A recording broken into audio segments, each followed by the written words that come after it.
Good morning. It's Friday, March 21st, 2025. This is our second meeting of the month of March for the Dryden Fiber Public Broadband Committee. The first meeting of the month is when we do the reporting meeting, everything that happened in the month previous, which would have been February. This is kind of the business and all the odds and ends meeting to catch up on things.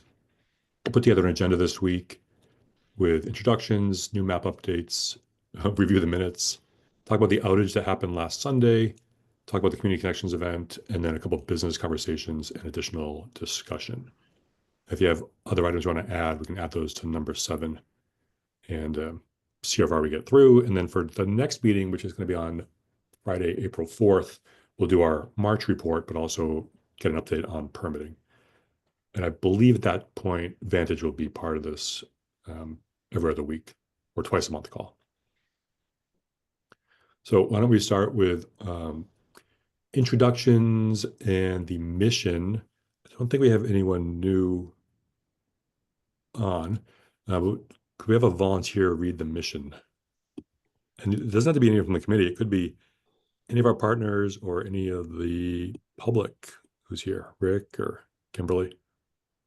Any volunteers to read the mission? Our mission is to provide reliable, affordable, high-speed, fiber-based internet access. We offer state-of-the-art technology and unmatched customer service. Thank you, Joel, for jumping in there. And Joel, you are not just a member of our Public Broadband Committee, but also a customer. How have you experienced this mission as a resident and customer?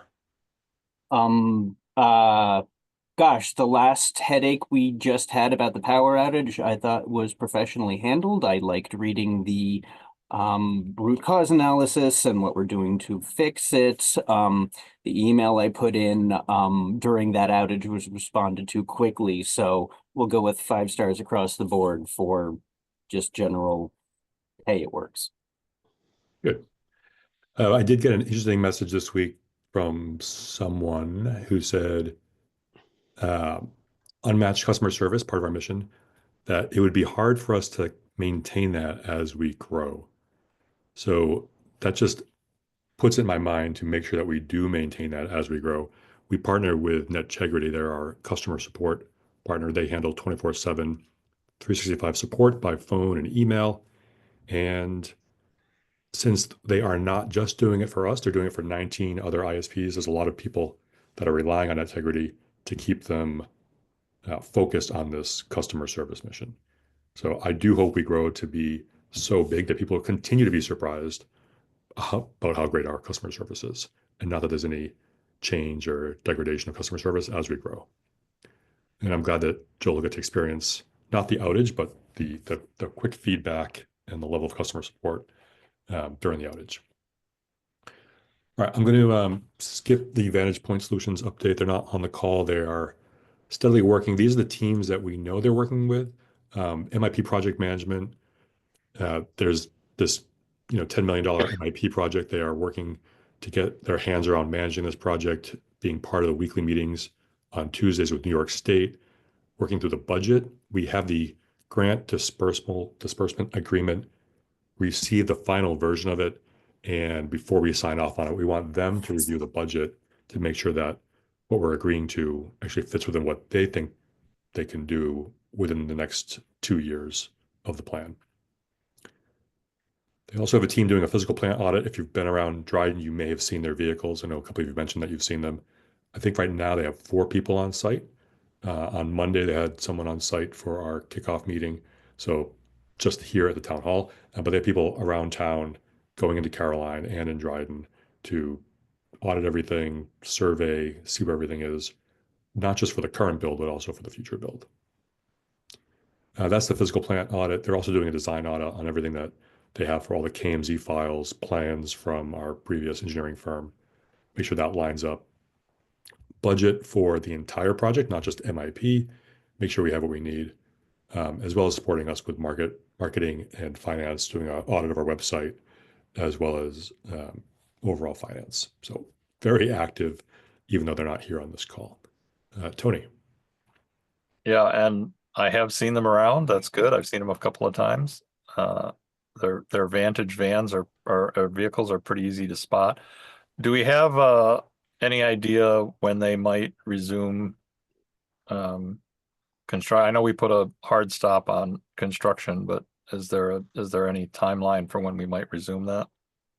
I am meeting with them from 12 to 12:30 today to as a follow-up for our weekly alignment, um, to get focused on where we are with the timing of the construction restart, the plan.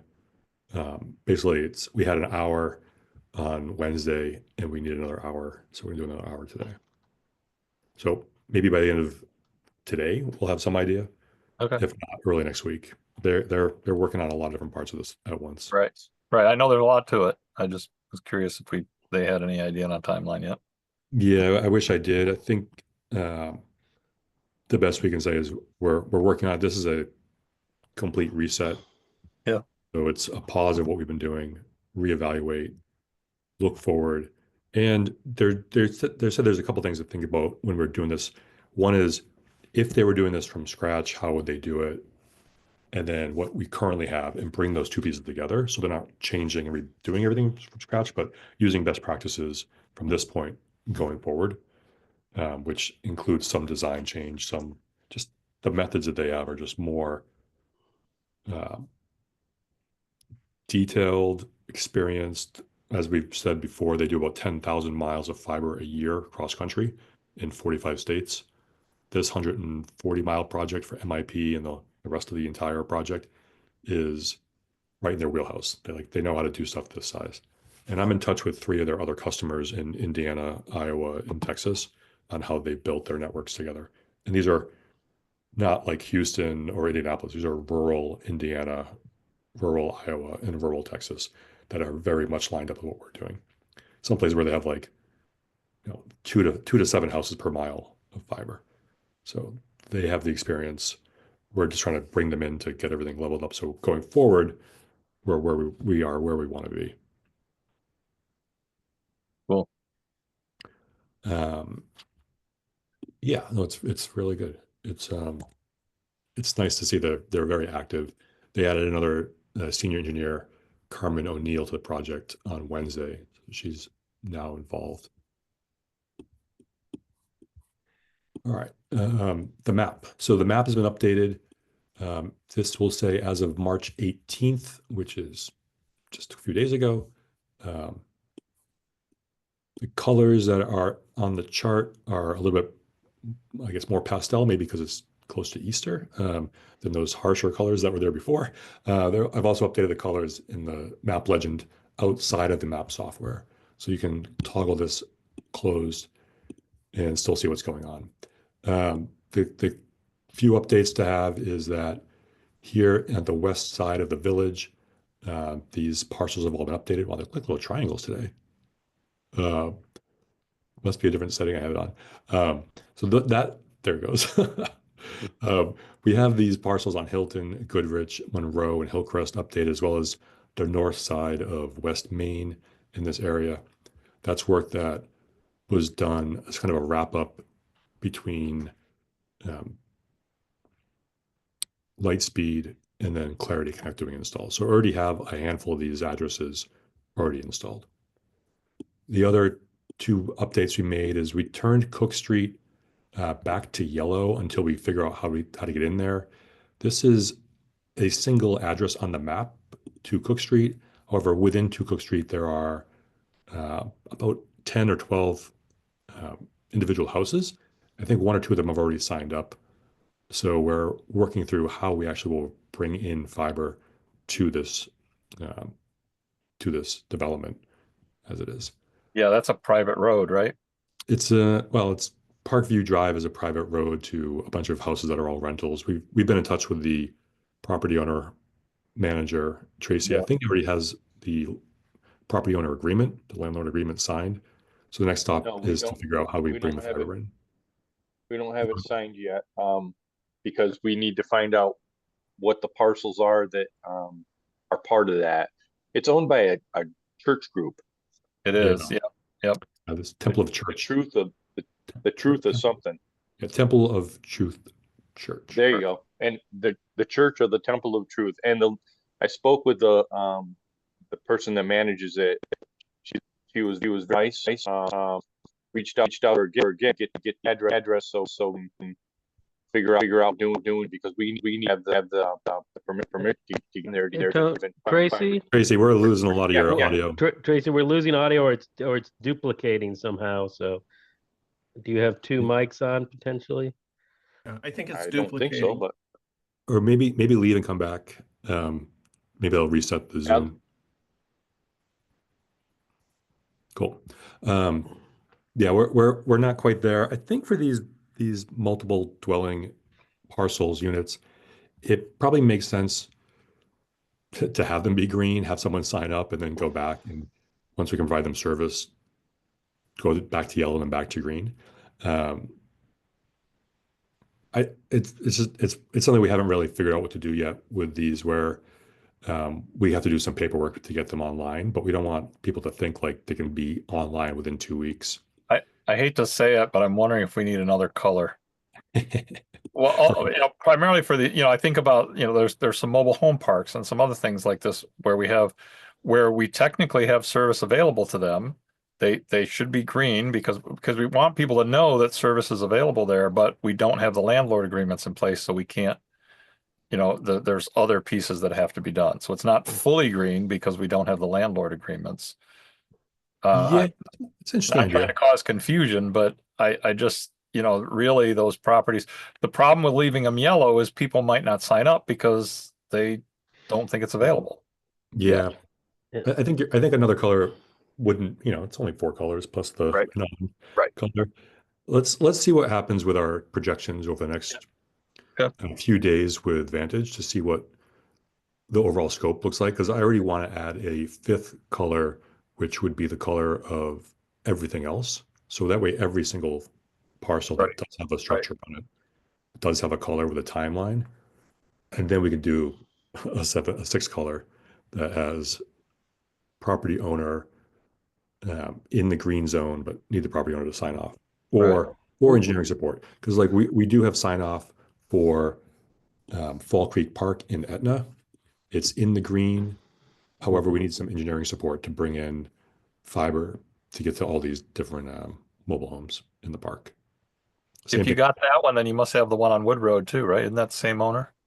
Isn't that all Westerling? Yeah, I Wesley don't know if owns he it. signed a single. He signed for a few different units in the Okay. first All right. agreement. But we could just put a note on the map saying, if you are not the owner of this, we need owner permission. Even if your thing's green, just put a note there of some sort. And Yeah, I mean, we that could might help. have Do we have are we getting a lot of complaints or things about people coming in saying that, oh, I'm green, I can't really get the service? not really. It was mostly with the Ithaca Estates, which had been Congers, where it was green for like a year before we were able to provide them service, and they called Tracy every day, and Tracy took most of it.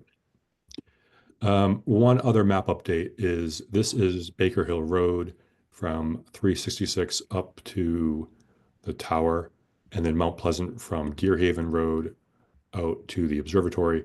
These are now no longer shaded, we cannot provide service here at this time. We will have to put this into the post MIP list of roads to build on, which means, quoting it out, figure out what the cost will be for construction, and then bringing fiber there to provide service. So those are all the updates that were presented or that we made this week. Any questions? David, was there any deal? I saw the update that, there were 2 Dryden Fiber customers that had to be contacted to switch to Point, right? Yes. There were 2 addresses on Baker Hill Road at 66 and 122. I talked to both of those residents this week, yesterday, talked about the switch or offer from Point, which does provide fiber optic broadband on Baker Hill Road. The price is very comparable and the speed is equal or faster. So both of them were like, So they're offering them a deal? I don't know if I'd say it's a deal. They're basically they're putting them in a package that is closely aligned with what our package is. Okay. So those 2 customers will be serviced. I believe probably in the next 7 to 14 days, they'll get the install scheduled. Point, who does own that stretch of fiber, um, has been very good to work with as far as the timing of the moving these customers off of our off of Dryden Fiber and over to Point, as well as the agreement for the backbone, which stretches from Deer Haven out toward that observatory on Mount Pleasant. Dave, do you know if Point's offer has changed in response to what Dryden Fiber's offering? I don't. They have a variety of different services and options and pricing and speeds. I think what they offered these two people is aligned with what they have for other people. But I haven't been checking their website every day to see what their current offers Okay, are. I think just curious. they're a national company. Their East Coast rep head of operations is in Atlanta. Their headquarters is in Alabama. I know they service New York and Michigan as well as Georgia and Alabama. They just have a lot more, I don't say flexibility, but just a lot more things they do with pricing and packages by region or by town or by part of the country. So it's hard to keep up with what they're doing and where they're doing it and the kind of offers and specials they're doing, because it's really just me and Amanda running everything. We're trying to keep the packages for Dryden Fiber to be limited.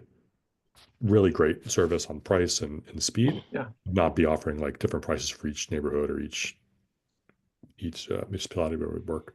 Yeah, cool, thanks. Yeah. Did see something about Spectrum offering some new deal that puts them in the same price range as Dryden Fiber.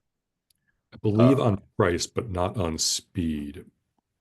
Correct. And not on speed, that is correct, but it's also an introductory price, right? So it's not a standard price. It's an introductory price, so it's gonna go, I think it's gonna almost triple at the end of their introductory time frame. But I think, it sounds like, given the pricing, it sounds like it was something that was designed to directly compete.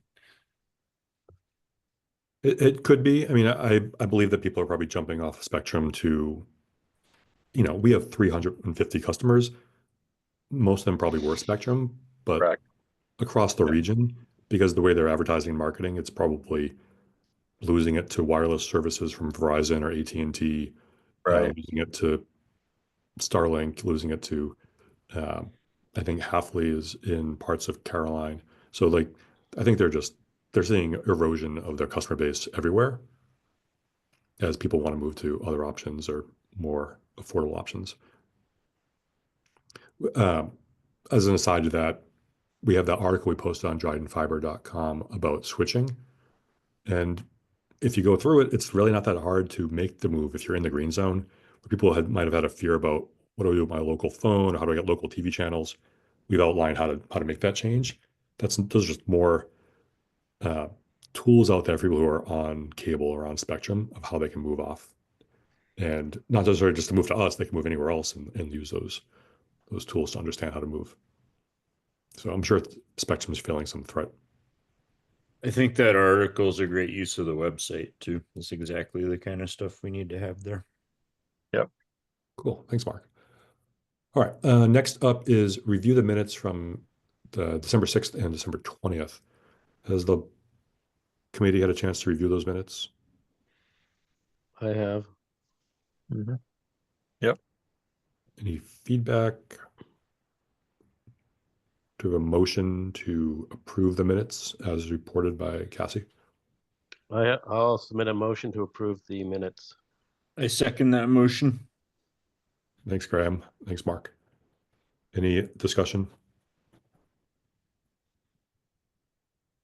All in favor? Aye. I see some thumbs up. I see Aye. Jason. Any opposed? Any abstentions? All right. The motion to approve the minutes from December 6th and 20th is carried unanimously. Cassie, where are these stored once they're approved? Are they available for the public to see? They're on the website. If you go to the calendar on the website and click on the meeting, they will be there in the meeting Great. So they'll be documents. both the agenda and the minutes. Yes. Great. So if anyone wants to go back and see some of these, they'll be there. The recording is also available on the website. Yes. Is that true? Yes. Yes. Very cool. I really like, by the way, I've noticed that having these meetings and I see it for planning board meetings and other meetings as well, having that YouTube channel for the meeting recordings is very handy. Cool. I didn't know we were doing that. I don't know who set that up, but thank you for doing it. Yeah. There is a YouTube channel that has all these meeting recordings on it. Yes. Our deputy clerk, Lauren Sparling, takes care of that. Yep. It's very handy.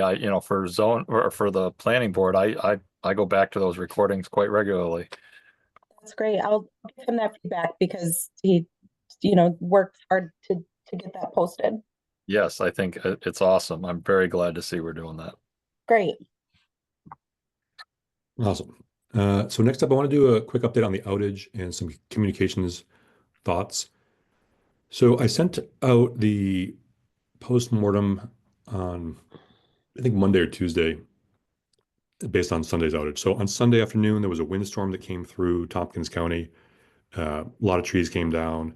NYSEG lost about 6,000 houses from power. Dryden, at 6:30 that night, Dryden had about 400 customers without power, as well as additional 200 in Freeville. During that time, outside of the town of Dryden, our first light connection was stopped.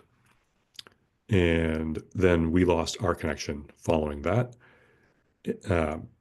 Rick Young from Highway visited all the pops to make sure they were powered. He was home, but he came in. He went to the central office. Everything was running. He went to the Yellow Barn, Freeville, and Pinckney Road pops to make sure power was running there. I talked to Scott Brennan from Integrity a couple of times on the phone. He offered to drive down from Syracuse to go to the CO to see what was going on. I offered to go to the CO. I did come in and I made about a 20-minute drive. I looked at everything. Everything looked right. We did a FaceTime. It looked like everything was where it should have been. And then we had this alert that the first light connection was down, but Windstream was not. It seemed like that at that point in the discovery that maybe something physical was happening in the network. So I left Town Hall and drove east on East Main and circled around following the ring that's above ground, which goes over to McClintock and then Weber to Ferguson. And by the time I got near the Yellow Barn Road intersection with Ferguson, Scott called back and said, "Hey, let's try to just do a reboot on the main switch." So I returned to Town Hall, did the reboot. That did not fix the problem. Then he had me log into the server and ran some diagnostics. And what we found was a remnant of the initial design of the ring, which caused us to have the outage.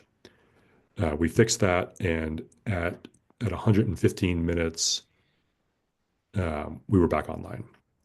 Now, our policy for outages is 120 minutes, so we were able to get back online before we broke that 2-hour outage time. And I actually think you came up for a few seconds when you booted that because I was on and it sort of the blip. So I suspect it could connect almost out to Windstream, and it tried on that boot up and then went back because we went up and said, "Oh, we're up," because some of my neighbors were texting me, and I go, "Oh yeah, it looks like," and then it was gone again. So it was like by the time I was going to send them a text back. So I think we actually got a momentary uptime during that, but I mean, it is possible. So was that remnant? So that remnant was preventing it from switching to the backup. If I understood what you said, it was preventing it from switching to the backup external connection. So what we did is we originally only had a Nope. connection on the Windstream Oh. connection at Pinckney Road. Oh, Right. And yes. Graham, I think you're not muted. Uh, so when we only had Windstream at Pinckney Road, if Windstream went out, we lost everything. Right. In May of 2024, we had the Windstream outage that lasted for 3 days. At that point, we were able to complete the ring and get the first light connection online. And the configuration we made at that point was if outage, revert to first light, which is what we wanted. If Windstream, our primary, goes out, revert to first light. Now, on February 22nd, we did have an outage on Windstream, and it automatically did as instructed. It went to first light and powered everything. We were offline for at most 30 seconds, but from what the experience was for the customers, there was no experience of any loss at all. Right. We use Drive Fiber at the town hall. We have 350 customers using it. No one complained over the outage because it triggered, Windstream went offline, first light came on instantly. Right. What happened during the storm was the network is consistently monitoring outage. And what happened was first light had an outage, and the script said, if there's an outage, switch to first light, which meant first light is offline. The network detects that first light's offline, but it's hard coded to revert traffic to first light Got it. as a hard coded remnant of when we only had Windstream and we wanted to push everything to first light when Right. Windstream was offline. I typed in the script to switch it from auto to first light to auto to backup, which meant if either one goes off, go to the other one. If first light goes off and we're on Windstream, stay on Windstream. As soon as I hit the key, everything lit back up. Yeah. That was Got like it. that one thing. Now that that configuration is set in the switch across the whole network, it doesn't matter if this happens on either side ever again. It'll always It should revert to catch the it. other one. Yeah. So the outage actually was with first light, not with Windstream. That's right. Okay. Got it. Yep. Thank you. So, as I said, this was a remnant from when we only had one provider. We wanted that primary provider to flow over to the backup. And like any software, you try to see everything, you look at everything, and once it's fixed, that bug is fixed forever. It's not going to happen. That particular one is not going to happen again.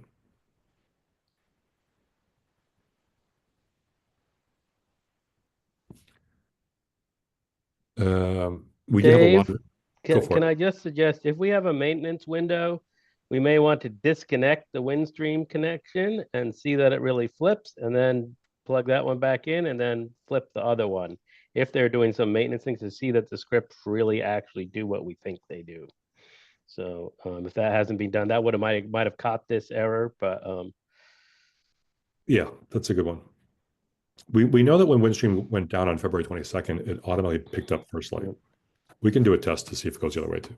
yeah, I mean that would be I mean we have found that when we think things work the way we think they do, the best thing is always to test it. So if we can, I know it's live, so but it would be momentary, I would suspect. I think we do have a maintenance window at some time, but Yeah, if we don't, we probably should. We should definitely make sure we publish that. So yeah. I mean, I think Scott was as surprised as I was that this was even configured this way, and he was, probably kicking himself a little bit to say like, oh, that there's this one other case where the primary doesn't go offline, but the secondary goes offline that triggers this. So, it was fun to solve. But the next topic is outage communication. So I sent this as part of the minutes or part of the agenda at the bottom of it, which is that every outage is different. A few are expected during maintenance windows, but most are unplanned. Some can be resolved relatively quickly, minutes, and some might take longer. We've had 4 outages in the last year. The first was that May 22nd when Windstream went off for 4 days or 3 days. And that's when we made sure that first light connection was up online. Total customers at that point was only 40 customers. We emailed them about every 12 hours during the outage. So there were 5 emails. That's this part. On November 22nd, during the ice storm, we were off for about 12 hours for people who were near the Yellow Barn Pop Graham, do you have your hand raised, or is it just Yes, AI? yeah. Um, um, we had total customers offline at that point were 35. We didn't send any blast emails out to everyone because it wasn't impacting everyone. It was NICEAG power offline for one of the pops that impacted people near that pop. Um, as I mentioned, the February 22nd outage was the third outage in a row on the 22nd of the month. So I don't know why that happened on the 22nd 3 times, but on February 22nd, Windstream went offline and our software picked it off immediately, and we had no outage. We didn't communicate with anyone. I didn't even know it happened until the next day when Scott was like, "Oh, by the way, we had an outage, but everything picked up the way it wanted to." That's the way things should work. That's the way it should work. Mhm. So it almost, I was like, we didn't really have 4 outages since no one felt the third outage at all. However, we did lose our backhaul connection when Windstream went offline. And I finally, think as far as we're concerned, we should count it as an outage, but you're right. As far as customers are concerned, it wasn't. that's right. That one wasn't. So that brings us to last Sunday's outage. Software recognized the outage, switched traffic to First Light. There was a bug. This has been resolved. Total customers now, not even a year after the first outage on May 22nd, we went from 40 customers to 355 customers. So 9x growth in 10 months. It's not always going to be like 9x growth every 10 months, but huge growth in the last year. We didn't email any of the customers, and we had some people ask about communications. So I want to use this part of the time together to talk about when and how we want to communicate out about outages, and then also how do we want to receive feedback about outages. Can I Graham's just make, hand is raised again, so I'm going to have Graham Yeah. start. yeah, well, I actually had a question on the other bit when you were talking about the actual outage and the discussion of that.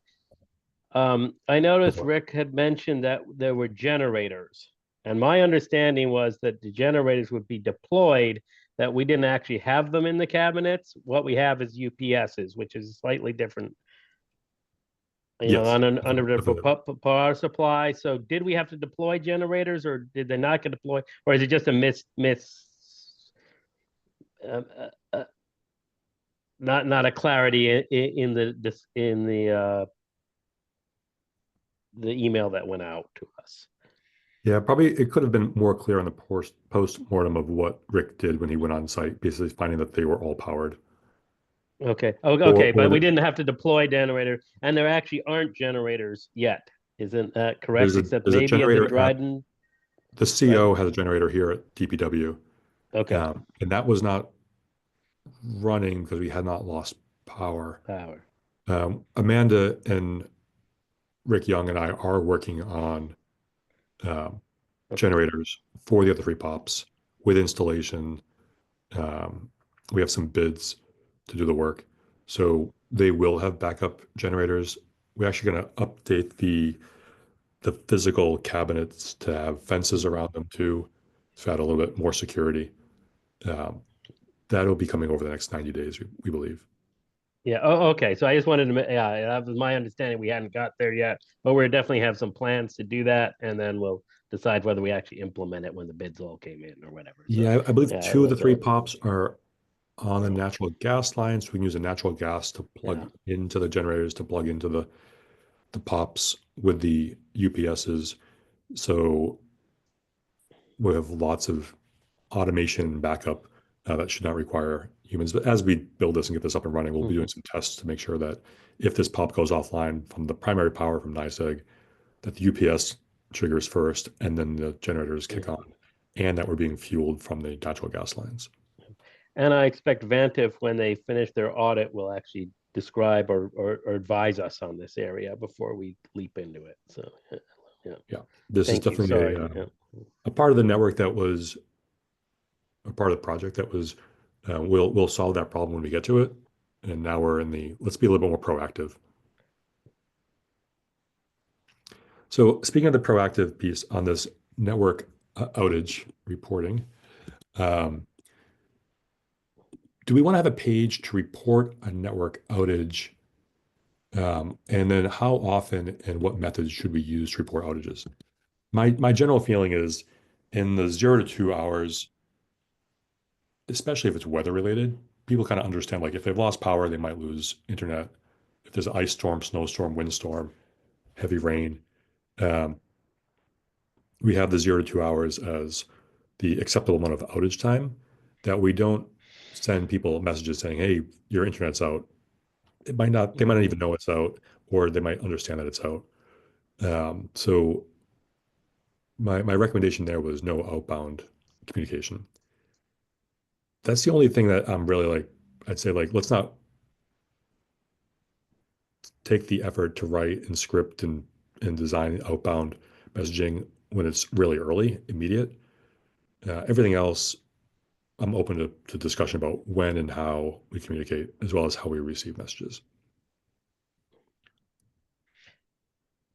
Any thoughts on outage reporting? How people want to report? Do we want to put it on the website? Someone asked, like, why don't we put it on our Facebook page? Or like, I'd rather not be advertising that we have an outage if we don't have to.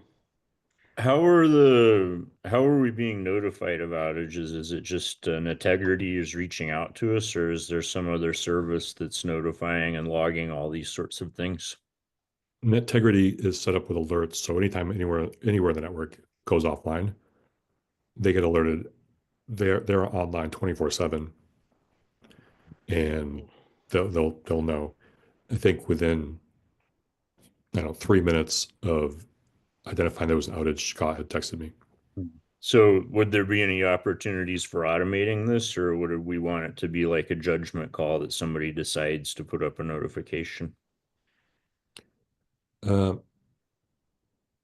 for a message like this, I'd rather not do anything automated. Mm-hmm. I wouldn't want it to trigger Right. incorrectly and have people go to the website and see this outage, or especially pushing out anything by email, text, or social media saying, hey, there's an outage when there really isn't one. Mm-hmm. Uh, So kind of like what we're looking to do is come up with some sort of a triage routine where we decide what meets the threshold of needing to go out as a notification so that we don't have to make the decisions on a per case basis. that's right. Okay.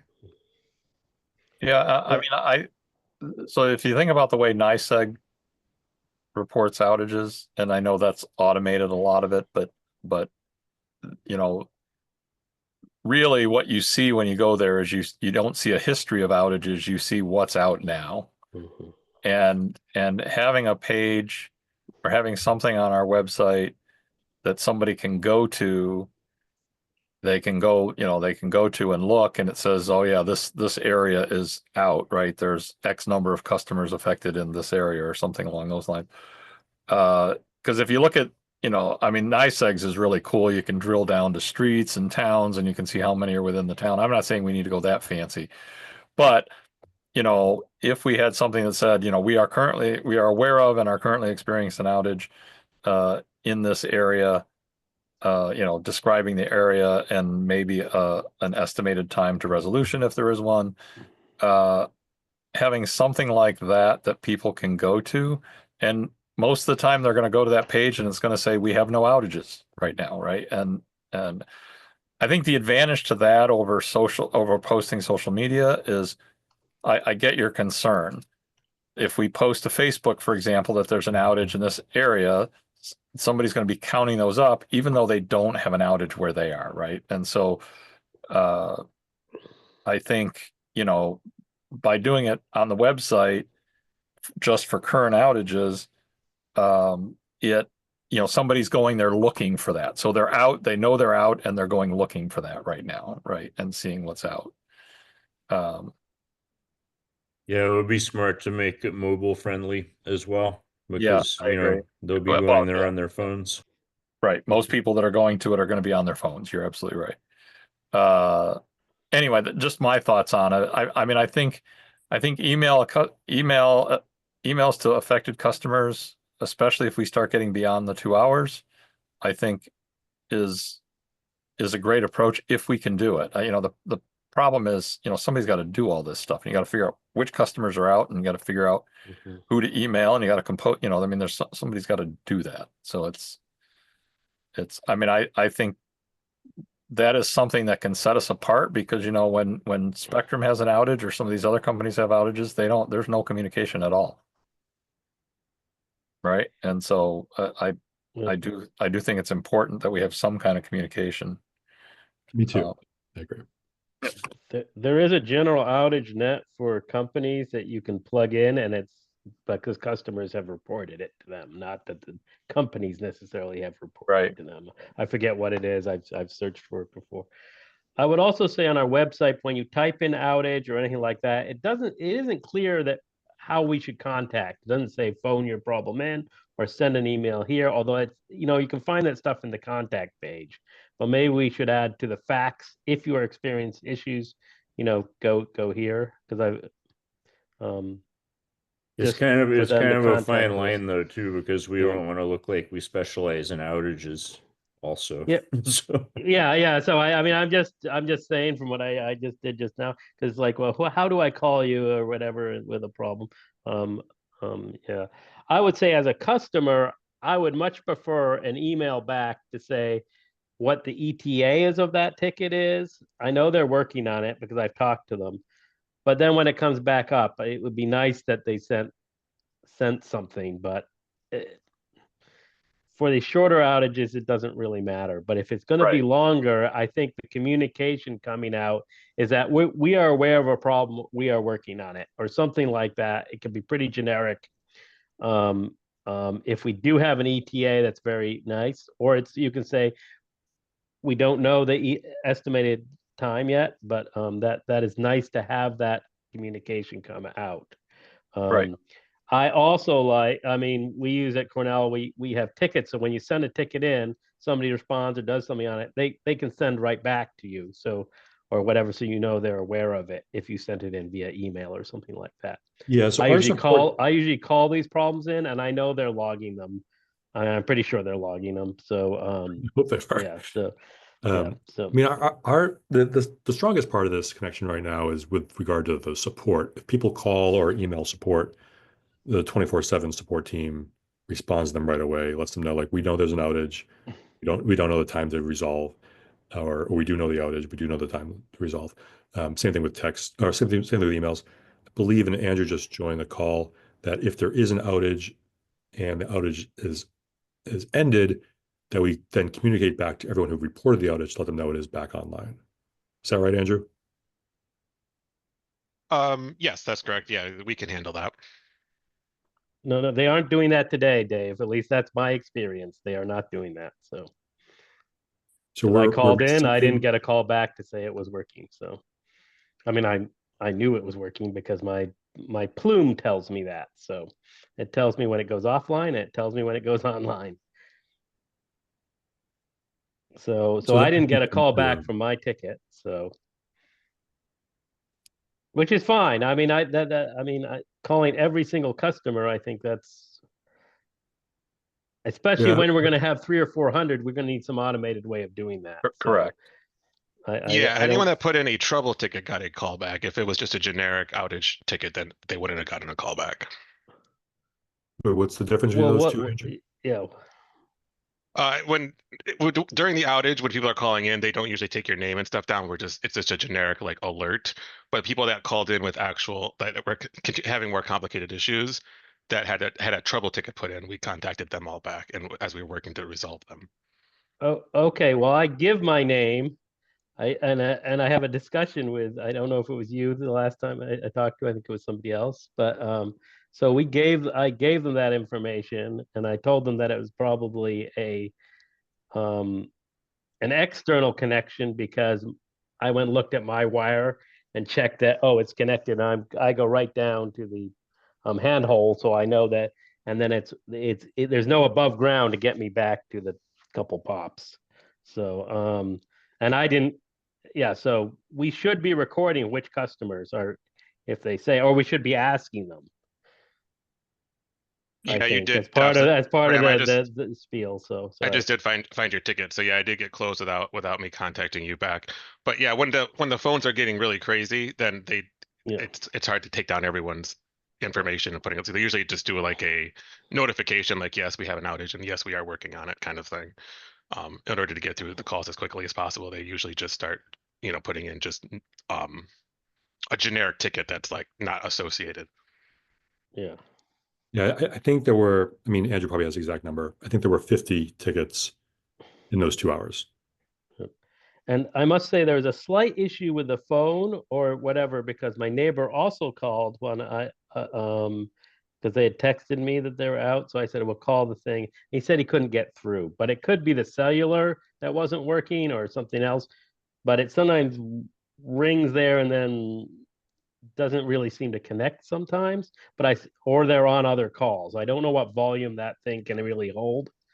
So and he didn't try again. I mean, but I've experienced that a little bit myself. That sometimes I called but I just thought it was a Calling weird anomaly anyone when I or did calling it. Dryden Fiber? No, calling the Dryden Fiber number, the 607-844-7800. And that's what he called. So, but I sent him the number to call. I said, well, you should call it in as a trouble. So, Amanda or Andrew, have you heard of this at all? No, I haven't heard of that. I haven't heard anything in that line of, I mean, it's very possible just because of the number of calls that were going through the cellular service at the time, because the 7800 number is going over the cell lines, the cell phone connections. okay, that would explain. Yeah. So, and Yeah, he's on, he would call, we're calling on cellular. So that would Yeah, explain if it's a cellular 7800 is end. not a like a traditional landline. It is over voice over IP through cellular lines. Do we need to boost our subscription with them to make sure we can handle this with just 300 customers? Jam up the. I'm not sure if there is a way, because Town Hall is obviously on the same system. And every so often we've had staff that, they lose a call. But it's very common, unfortunately, with this not being a hardwire phone line. Yeah, So voice over IP shouldn't be experiencing those kind of problems. We use voice over IP through all of Cornell University, and it shouldn't be experiencing that kind of problem. I can verify. I'll check with our phone provider, but I mean, I'm sorry, but voice over IP should be as reliable as any wired landline phone. Graham disagrees. Close. Well, I've worked in telephony, and it's never going to be. It just can't be, actually, because as soon as you involve a cellular network, it's not going to be. So, yeah. So, yeah, I could follow up on that. Yeah. So they might have statistics of the number of calls coming in.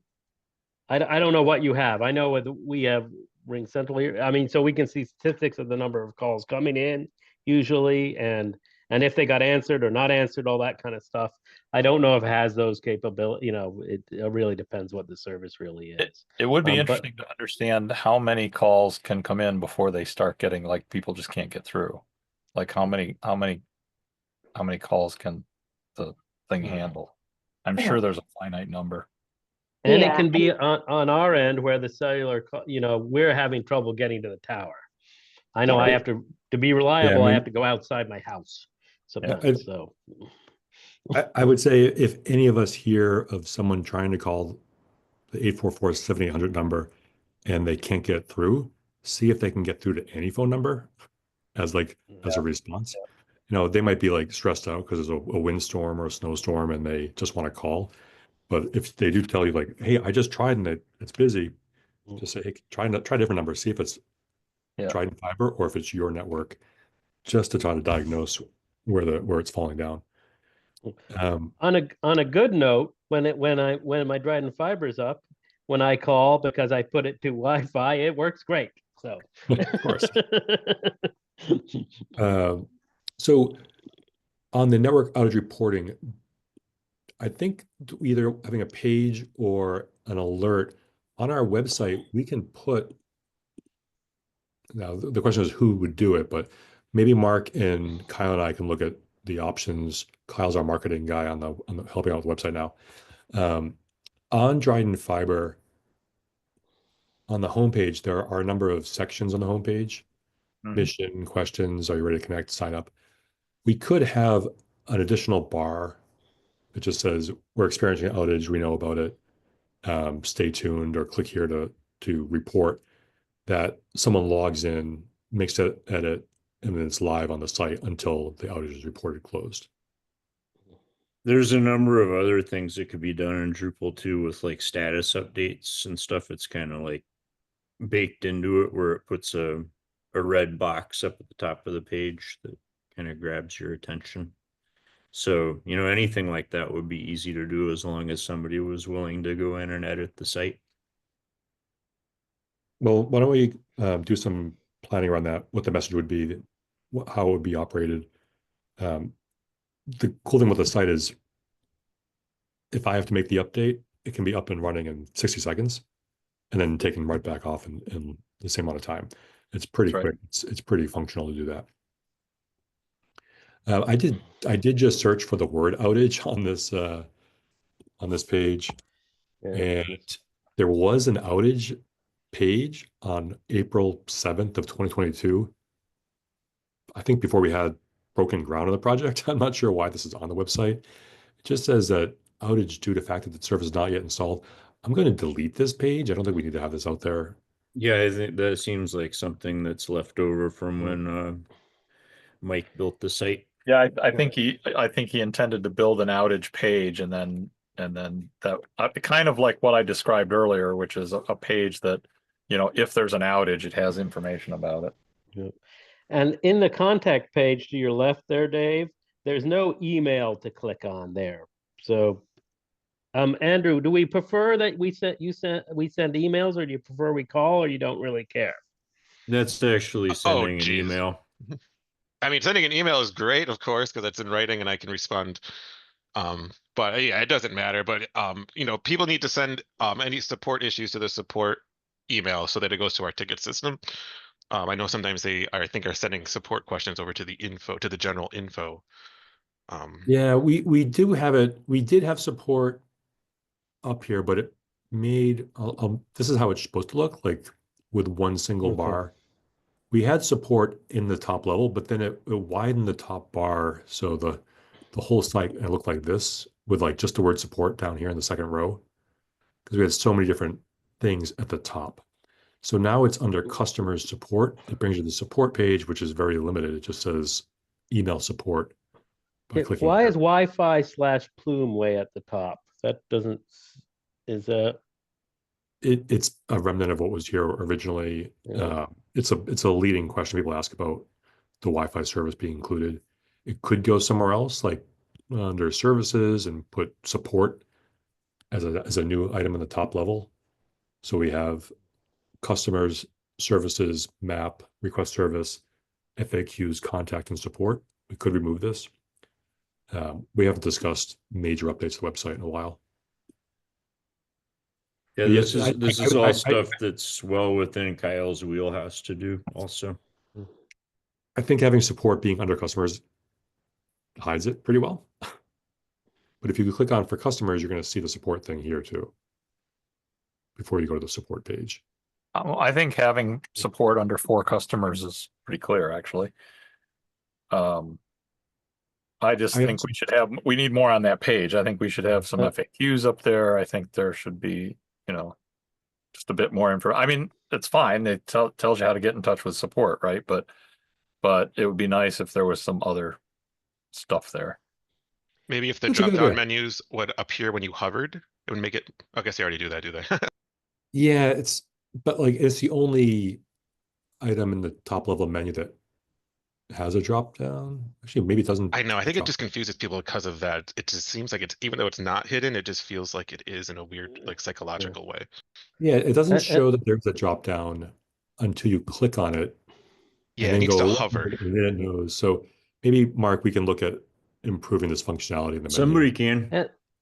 And the contact there is, you know, that's where I would go first, basically, if I would. And it's, you know, it's a filled in form.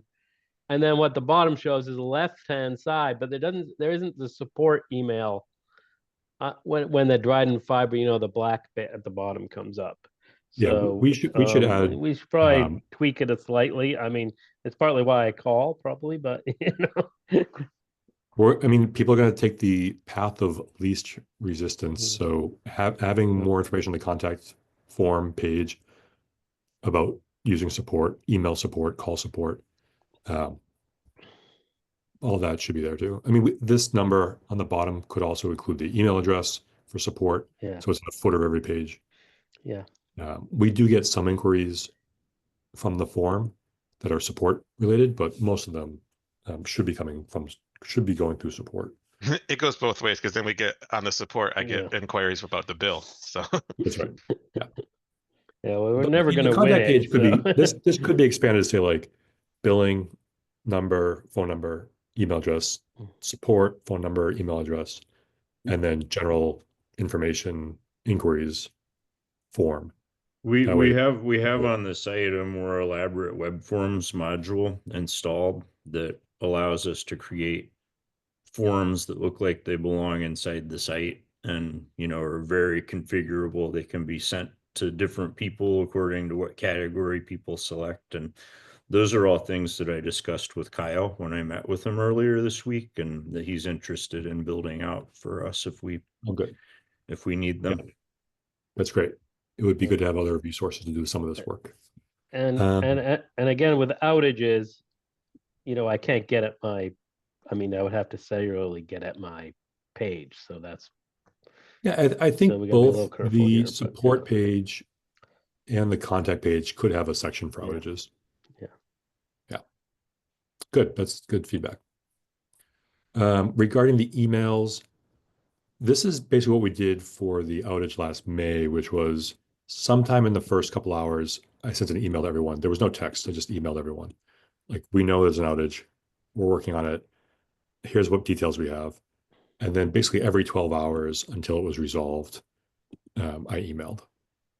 And I just emailed from my email account. We didn't use MailChimp for that. It was much smaller. It was a little bit easier then.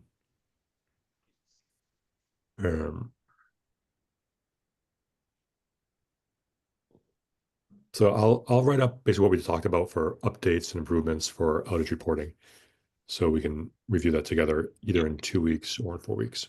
And yeah, I'll clarify. Graham's correct. So people who called in during the outage and are just getting a generic, yes, we're in an outage, we do not call back. So those people don't get a call back. It's only for those after it's been restored, and we're still, then obviously calls that are coming Yeah, in are then the you're ones that we calling. call back at that point because we're then investigating further. Yeah. So maybe an email after one of these outages to go out and just say, hey, we've corrected the problem. If you're still experienced, please contact us. So if we think we've resolved it is if we want to do an email, if we can identify the customer base. I mean, the problem is if it's only a portion, then we don't want to be emailing everybody. So I mean, we can identify with Netegrity's help if there is only a partial outage and communicate just with those people. We can also just do a blast email after the outage is over to say, we know there was an outage. It was under 2 hours. If you're still having issues, please contact us. I did post on the Freeville listserv because there were a lot of people on that listserv. It's kind of like a little glimpse into what's going on with some of our customer base. I'd recommend that you sign up for it. You get a lot of information about Freeville, but also people complain and talk about other providers. I believe we picked up 3 customers from the outage because as we were having our outage that lasted just under 2 hours, our competitors were having outages that lasted between 6 and 12 hours. I know we had a couple of signups from the Freeville listserv this week. That message I wrote for that audience could have been sent to all of our customer base. So I think that's probably something we should add as part of the outage wrap up is to do a communication to everyone. But we're right at 11:30, so I just want to touch on the last couple things. One is that next weekend, next Saturday, is the Community Connections event. It's at Neptune Hose Fire Station here in the village of Dryden from 11 to 1. I'm going to be there for the 2 hours. I know that Tony will be there wearing a bunch of different hats. And it would be great. I probably will have a table with at least one other chair. I have some Dryden Fiber stickers to hand out and some postcards for both residential use and customers. I'll see if we can get an updated map of the town with the green zones. So we'll at least have something on display. Is anyone else available to attend that, either as Dryden Fiber or just as a member of the community? Yeah, I'll try and be there. So Cool. That's great. Yeah, we're hoping to get some good turnout for that. I mean, we've got 20 some odd, I think there's 24 or 25 local organizations going to be there. Great. And the trick is what we're all holding our breaths for is to see how many in the community actually turn out to check everything out, right? But there's, we've got organizations, everything from, town organizations to Girl Scouts and Boy Scouts to, recreation departments and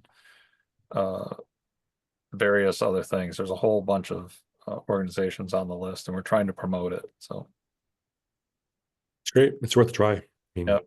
Get people out there and get them engaged. Hopefully we have good weather. I'll have town volunteer forms there too, like for if people want to volunteer for other boards and such. Cool. All right, that's next Saturday. Looks like Graham can go. Arthur said he could attend too. All right. The service level agreement discussion. So we have our customer service level agreement. It's on the website. After the last outage back in November, we talked about updating it. So I have draft language from Phillips Lytle on acts of God, weather related. I also have the plan to do an update to the credit schedule that I'm going to call Tony out if he's still here. Yep. To work Yep. on his homework for that.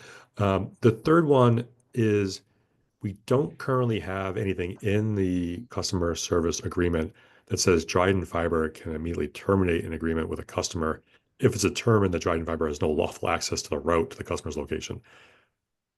I hope that this never happens again, but there is nothing in our agreement that says we can terminate if this happens. It would be great to update the service level agreement for business and for residential customers with one single update that covers all three of these items. So I'll send over what we have for the first one, the draft language. I'm going to ask Tony first. Yeah, I'll get that out this. I'll get that out this week. I'm sorry. And I'll work with Phillips Lytle on the third one to what the proper language is to talk about a termination of agreement if we don't have lawful access to the route, which, as again, should not happen again. Yeah, hopefully that won't happen. But there is something about non-payment in there, right? I'd have to go back and read it, but I'm assuming there's a non-payment thing. And did we end up terminating that one customer that was non-paying? We did terminate that customer for about 20 hours before they showed up and paid. So Okay. It was about 3 months, and Amanda can go to the details if you want, of calling and emailing and letting them know that we're going to turn their service off. I think if somebody's 3 months behind in paying their bill, it's perfectly reasonable to turn them off. And we did that. So Amanda requested service termination. I approved it. We terminated them, and within 24 hours, they were like, "Oh, I don't want to terminate." Oh, I guess I should pay my bill. Okay. So I would say I would expect that worked. we would probably do it a little sooner than that, especially with a new customer. If they can't, unless there's some technical thing, we should, Amanda? it's So not fair to the other customers if we, that's really what it comes down to, I suspect. I usually always give the first month because sometimes people are like, oh, wait a minute, the email's not coming through. We try again. We basically start reaching out after 2 months to go, hey, did you know your bills are coming by email? This customer, hey, I'm going to have money in a week. I'll set it up. He didn't. Okay. I went on vacation. And so when I came back this past week, I said, okay, we gave him one last chance, shut him off. I talked to him yesterday and he is set up for automatic. The key is I'm not turning anybody on unless they have automatic payments set up so that all future bills get paid. But also within the billing system, I said to him, okay, well, after the first of the month, can we pay one more month? And trying to give him a chance to not have to pay the whole thing in upfront, but have service back to do that. So maybe I'm too nice, but I'd rather, keep a customer and have good faith with them But if there's a problem again, he knows he'll get shut off. So No, that sounds reasonable. one Yeah, more sorry. right now See- that we're going to be following up on by the end of the month. If we're going to start reaching out next week and, hey, if you don't have anything by the 30th, we're going to shut you off. So Yeah, I mean, it was kind of good. We tested it out and we know the process now to deal with it. And Yep. hopefully, like everything else, many of the parts of today's conversation that we don't ever have to do these things, but if we do have to, we're building some process in place. That's everything that I had for this week. I do have a meeting with Vantage at noon, so in about 20 minutes to get updates on where we are across the board with all our projects. Any additional questions before we wrap up for the day? Hey, Dave, is Vantage going to be joining these meetings going forward? They will be, yeah. Okay. Yep. Great.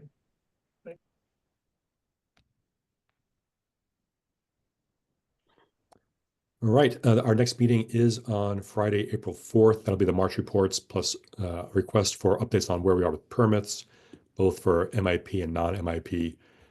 In addition, maybe I'll see some of you next Saturday, the 29th. Dave, so I don't forget, I will not be at the April 4th meeting. I'm going to be in Albany at a conference. All right, cool. Thanks for letting me know. All right. Thank you, everyone. Have a great weekend. Thanks, Thank you, everybody. Dave. Thanks, Dave. Thanks, everyone. Thank you.